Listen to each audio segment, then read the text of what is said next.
Newfoundland, the poorest province in the Union, a formidable windswept rock standing strong in the North Atlantic, a harsh, bleak, and beautiful island that we wouldn't trade for any other place on Earth. We cling to it like barnacles to a boat, tempting the elements and taunting Ottawa.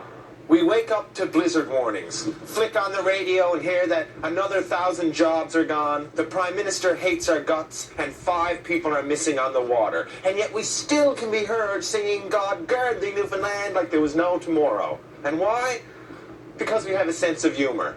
And not your standard, oh, why'd the chicken cross the road to get to the other side, ha-ha sense of humor.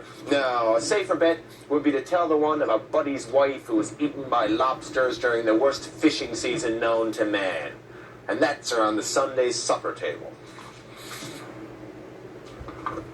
Newfoundlanders have a very dark, cynical, and black sense of humor. It comes from living on the side of a cliff in winter. It's from being told you're a have-not people in a have-lots world. It's 400 years of waking up to a smack in the face. It forces you to seek comic relief in death and depression. In Newfoundland, you have 2 choices: laugh or seek therapy. Oddly enough, for people that rely on a laugh more than most, we've never had what you would call a tradition of stand-up comedians. And as far as any void that is created by a lack of wacky guys with bad hair who tell jokes for a living, well, for that, we rely on our island's elected officials. For example, St. John's City Hall, broadcast on our own cable network, it is a freak show of epic proportions. Every week, viewers from all across the island tune in to this chamber to forget their troubles and be once again amazed as a group of legislative sookie babies whine, debate, and snivel over such pressing issues as, should there be beer in the stands at the stadium?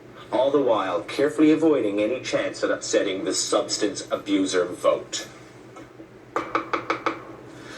And aside from these highly paid politician-cum-comedians, we've also had a long and colorful history of storytellers. Everyone's grandfather, my own included, could be counted on to make us laugh, cry, and have nightmares for weeks, as he could regale us with stories of fishing disasters, sealing disasters, shipping disasters, and when the Yanks were here during the war.